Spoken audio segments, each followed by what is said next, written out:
아랍 지방에 전해오는 옛날 잠언이 하나 있습니다. 비 오는 일이 없이 햇빛만 내리쬐면 사막이 됩니다 하는 잠언이에요. 여러분, 사막하란 말을 들어보셨죠? 사막 주변에는 반건조 지역이 있습니다. 여기는 나무들이 드문드문 자라는 초원이 펼쳐져 있는데요, 사막이 되는 것은 이와 같은 지역에서 그 토지가 가는 생산 능력이 점점 감퇴되고 중단되어서 전국적으로는 사막과 같이 바뀌는 것을 우리가 사막화라 그럽니다. 지금도 아프리카 사하라 사막을 중심으로 해서 사막 현상이 점점 가속화되고 있죠. 계속해서 많은 농민들이 농토를 잃어버립니다. 이유는, 큰 원인은 비가 오지 않아서 그렇죠. 늘 육체적으로는 우리 삶에서는 날씨가 지금 비를 원하는, 그래서 오늘도 비가 오락가락 합니다만 우리 삶에는 비를 원하지만, 날씨로는 비를 원하지만 정말 우리 인생에는 비 오는 일이 없이 사실 햇볕만 쨍쨍 내려쬐기를 우리가 원합니다. 우리의 삶이 불경기가 없고 어두운 기간 하나 없이 잘 지나가면 우리는 늘 좋을 것이라 그렇게 생각합니다. 그러나 우리의 영혼도 잘못하면 사막과 같이 말라갈 수 있습니다. 잘못하면 인생의 깊이와 성숙을 가질 수 있는 기회를 상실하게 됩니다. 사람을 성숙하게 만드는 것은 인생의 좋은 시절, 어려운 시절을 모두 통과하고 나서야 되는 것입니다. 인생 우리 모두 경험상으로 아는 것처럼 고통이 있고 기쁨이 있고 승리가 있고 패배가 있고 성공과 실패, 그리고 산 정상과 골짜기가 이렇게 섞여 있습니다. 오늘은 인생의 깊은 골짜기를 통과하는 우리 사람들이 어떻게 하나님과 동행하고 있는가를 함께 찾아보려고 합니다. 오늘 시편 본문에 다윗은 그 4절에 내가 비록 죽음의 골짜기로 다닐지라도 이렇게 고백합니다. 우리가 익숙한 개역이나 개역 개정판 성경으로는 사망의 음침한 골짜기라 이렇게 표현되어 있죠. 그래서 우리들이 익숙한, 또 여러분이 익숙한 이 시편의 말씀은 또 사망의 음침한 골짜기, 죽음의 그늘 골짜기, 이렇게 같이 사용하도록 하겠습니다. 인생의 여러 가지 어려운 상황을 여러분 만납니다. 문제투성이 혹은 불투명한 앞길을 맞을 때가 있습니다. 울고 지나갈 수밖에 없는 형편, 경제적인 압박이 심하기도 하고 사람들과 심히 불편한 관계가 생기기도 합니다. 어쩔 수 없는 자녀의 어려움으로 가슴 아파하기도 합니다. 이런 것을 가르쳐서 우리는 음침한 골짜기라 이야기하고 혹은 그늘 골짜기라 표현했습니다. 그러면 우리는 이런 인생의 그늘 골짜기를 어떻게 바라봐야 합니까? 우리들이 어려운 시기를 통과할 때마다 골짜기에 관해서 몇 가지 기억해야 할 사실이 있습니다. 골짜기는 피할 수 없는 길이라는 거예요. 적어도 우리들은 인생을 돌아보면 골짜기에 관해서는 뭐 3가지 중에 하나가 되겠죠. 음침한 골짜기를 통과해서 나와 있든지, 또 지금 통과하고 있든지, 아니면 골짜기를 향해서 들어가고 있든지, 뭐 이런 3가지 말입니다. 인생의 고통의 시간들이 있습니다. 어렵고 실망스럽고 질병으로 고통하고 실패하고 좌절하는 시간들이 있습니다. 이런 것들이 사실 인생의 보통 사람들이 통과하는 정상적인 과정입니다. 그러니까 골짜기를 만나면 너무 놀라지 마시기를 바랍니다. 또한 인생의 골짜기는 잘 예측할 수 없다는 거죠. 우리가 준비되어 있지 않을 때 인생의 골짜기가 찾아옵니다. 갑자기 다가오기도 하고요. 좋은 일이 있었는데 어느새 보면 고통의 한복판에 우리가 앉아있는 것을 보게 됩니다. 미리 좀 알려주고 골짜기가 다가오면 좋으련만 인생이 그렇지 않습니다. 또 인생의 골짜기는 누구에게나 공평하게 다가옵니다. 인생의 골짜기에 면역이란 있을 수 없죠. 일반적으로 예방주사는 그 기간 동안 면역을 줍니다. 파상풍 주사는 10년에 한 번 맞으면 10년 동안은 면역을 주지 않습니까? 플루샷은 1년에 한 번 정도씩 맞고요. 그러나 인생의 골짜기는 어려움을 한 번 통과했으니까 그 다음에 10년 동안은 앞으로 절대 오지 않는다. 우리 그런 일은 없죠. 모든 사람에게 어려운 일들이 찾아옵니다. 우린 사망의 음침한 골짜기에 들었으면 이렇게 외칩니다.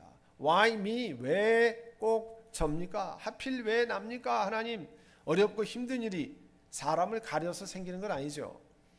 누구에게나 사실은 사람 막론하고 누구에게나 다가옵니다.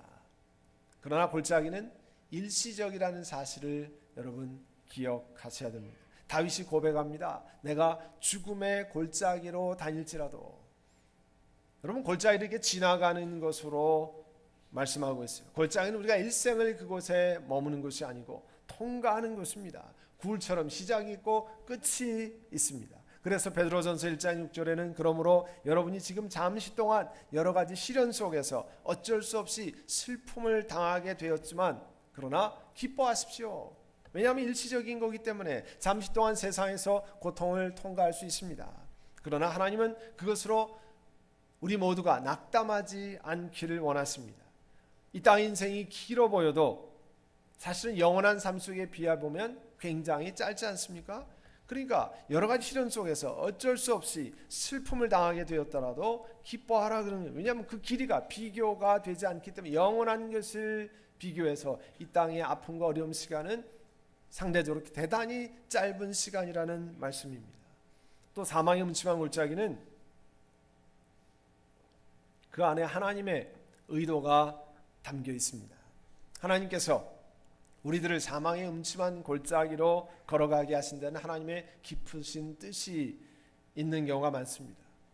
우리들은 인생의 골짜기를 통과하면서 하나님께 무릎 꿇는 경험을 하게 되죠. 인생이란 바다에 폭풍우가 불어야 하나님께 가까이 나가지 않습니까? 내 힘으로 잘 되어 나가면 하나님 무슨 소용입니까? 이렇게 말합니다. 그러나 사망의 골짜기를 통과하면 내 힘으로 안 되는 일이 세상에 많구나 하는 것을 경험하게 되죠. 이런 길을 통해서 저와 여러분의 신앙이 자라납니다. 하나님께서 골짜기를 통과하게 하시면서 우리를 낮추십니다. 바짝 낮추십니다. 자랑할 수 없게 하실지 모릅니다. 우리를 성숙하게 자라게 하시고 우리의 성품을 바꾸십니다. 우리 속에 성경에서 가르치시는 그리스도의 성품이 자라나게 하나님께서 만드십니다. 그 위대한 사도 바울도 인생의 고통에서 결코 면제되지 않았습니다. 배고픈 고통, 무고한 질시를 받고 배를 타고 남파될 위험 속에 사망의 골짜기를 통과해야 했습니다. 사람들 속에서 실망해야 했고요. 그와 함께 일하던 사람들이 이제 세상을 사랑해서 떠나가는 경험을 했습니다. 그가 원하는 길이 여러 번 막혔을 때 성령께서 막으셨습니다 하는 고백을 기록하고 있습니다. 사도 바울이 이랬다고 하면 우리 같은 범인이야 오죽하겠습니까? 하나님은 삶의 골짜기를 통과하면서 우리의 신앙이 성숙하고 성장하기를 원하십니다. 사랑하는 성도 여러분, 여러분 혹시 인생의 골짜기를 우리가 지금 통과하고 계십니까? 꼭 잘못된 것이 아닙니다. 하나님께서 우리를 무릎 꿇는 또 하나님께 낮아지는 그런 훈련의 학교 속에 우리를 집어넣고 계시는 겁니다. 골짜기를 통과할 때 우리가 해야 할 일이 뭐가 있는가?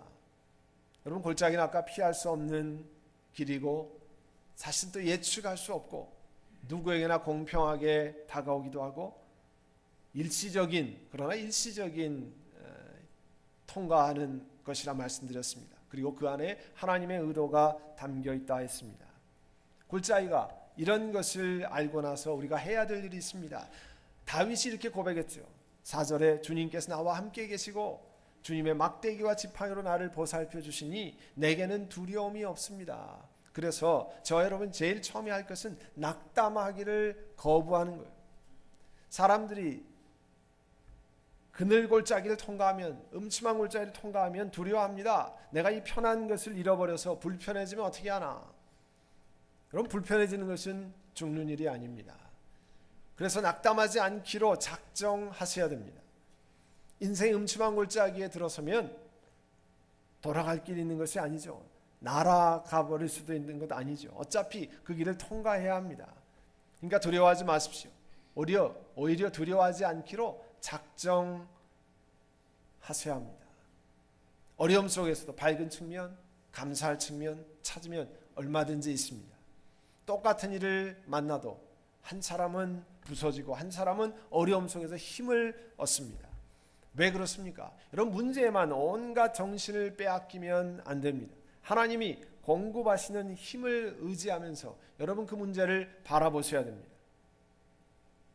내가 소원하는 것이 좋은 것이라고 누가 말씀했습니까? 내가 좋은 것이, 내가 좋아하는 것이, 소원하는 것이 가장 좋은 것이라고 누가 가르쳐 주셨습니까? 내가 바라는 길이 막히면 그것이 곧 나쁜 일인 것을 우리가 어떻게 알 수 있습니까? 사실 모르죠. 저 여러분이 알 재간이 없지 않습니까? 그래서 골로새서 1장 11절에 보면 하나님의 영광의 권능에서 오는 모든 능력으로 강하게 되어서 기쁨으로 끝까지 참고 견디게 되기를 바랍니다 말씀했어요. 인생의 험한 골짜기에서 힘을 잃을 때 주께 나와 힘을 얻어야 합니다.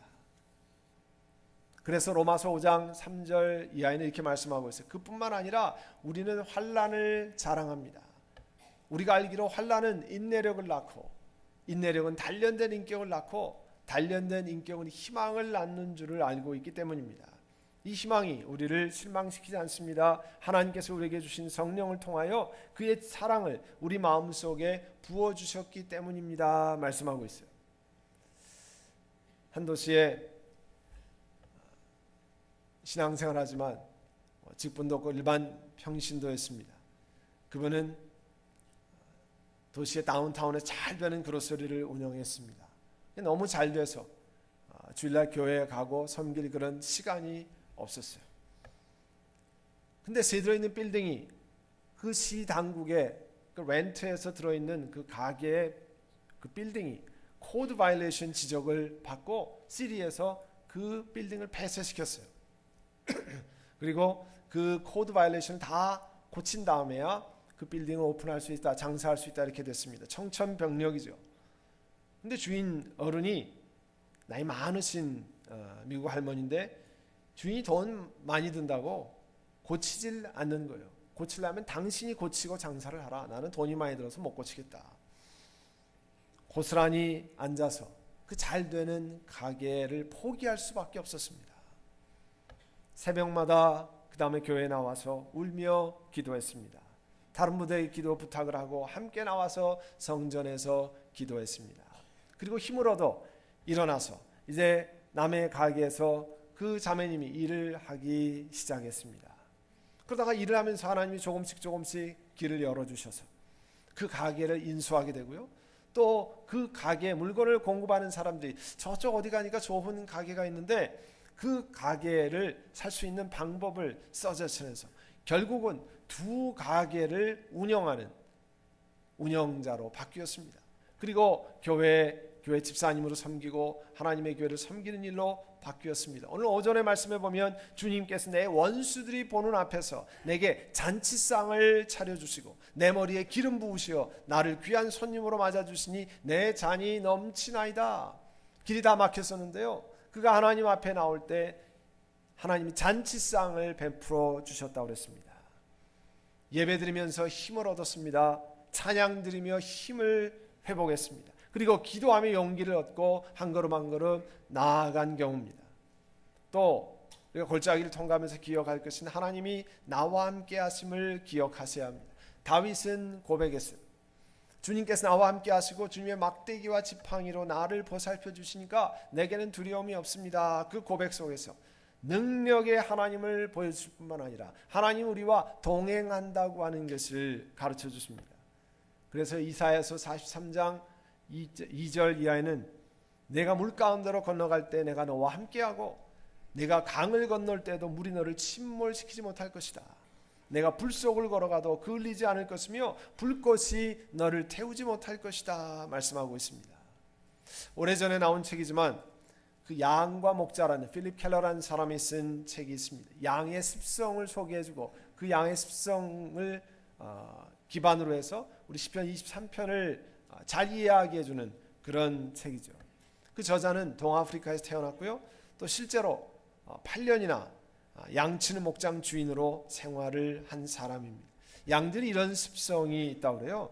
첫째, 양들은 본래 겁이 많은 동물이라 두려움에서 벗어나지 않으면 내가 두려움에서 벗어나지 누우려고 하지 않는다는 거예요. 두려움이 있으면 자리에 누우려고 하지 않는다는 거예요. 둘째, 양들 간에 싸움이 있으면 자리에 눕지 않는다는 겁니다. 또 그 파리나 기생충이 이렇게 양의 몸에 있거나 하면 그렇게 괴롭은 경우에 양들이 누우려고 하지 않는다는 거예요. 그런데 오늘 2절의 말씀에 보면 나를 푸른 풀밭에 누이시며 말씀합니다. 그 이야기는 목자가 양들의 이와 같은 고통을 해결해 주었다는 그런 말씀이죠. 그래서 다윗은 자신의 하나님이 양과 같은 자기와 동행하시면서 삶의 두려움에서 벗어나게 하시고 쉼을 얻게 하시고 그 괴로움을 벗어나게 하신 분이 우리 하나님이십니다. 그래서 하나님이 나의 목자 되십니다. 그렇게 고백하고 있습니다. 그래서 하나님께서 자신과 동행하심을 고백하고 있어요. 골짜기를 통과하면서 기억할 우리가 해야 될 세 번째는 하나님의 보호하심과 인도하심을 의지해야 합니다. 다윗은 하나님의 지팡이와 막대기가 우리를 지키신다고 고백했습니다. 여러분, 목동들이 양을 지킬 때 긴 지팡이를 이렇게 둥그렇게 보면 긴 지팡이가 있죠. 그는 구덩이에 빠지면 목 같은 거를 이렇게 끌어내서 당기는 거고요. 작은 막대기는 한 두 자길의 막대기 한쪽은 단단한 혹 같은 것을 달아서 양을 해치는 동물이 오면 그것으로 마치 크루즈 미사일 같이 던져가지고 그 양을 보호하는 데 씁니다. 주님이 말씀하시는 겁니다. 내가 골짜기를 통과할 때 내가 너를 막대기와 그리고 지팡이로 보호하는 것처럼 지키시고 내가 너를 보호한다 말씀합니다. 목자가 하는 일 가운데 가장 중요한 일은 다른 동물에게서 해받는 상황에서 양을 보호하는 거죠. 하나님이 우리들의 목자라고 하시는 것은요, 우리가 골짜기를 통과하고 있을 때 하나님이 보호하신다고 하는 것을 약속하시는 겁니다. 시편 34편 19절에 의로운 사람에게는 고난이 많지만 주님께서 그 모든 고난에서 그를 건져주신다 말씀합니다. 그리스도인들도 인생의 죽음의 그늘 골짜기를 통과합니다. 실망도 하고 경제적인 어려움도 겪고 사람의 관계에서 커다란 상처도 경험하고 건강으로 깊은 아픔을 겪기도 합니다. 그러나 세상 사람들과 하나님이 다르게 만드신 것이 있습니다. 그리스도인들에게는 다른 사람들과 똑같이 골짜기를 통과합니다. 그러나 세상의 주인이 됐으며 목자 되신 하나님이 우리와 함께 걸어가신다고 약속하고 계십니다. 그리고 다시 이 땅에 왕으로 오실 그 예수님이 우리를 이 땅에서 걸어가게 하시면서 하나님이 우리와 동행하게 하십니다. 이제 여러분도 이 땅에 어려움을 통과하며 걸어갈 때 하나님이 나와 동행하십니다. 목자가 돼서 동행하십니다. 고백하며 나아가시기를 간절히 바랍니다. 기도하겠습니다. 사랑하는 주님, 오늘 우리의 목자 되신 주님 앞에 저희들 걸어가기를 원합니다. 목자 되신 우리 하나님과 더불어 동행하기를 원합니다.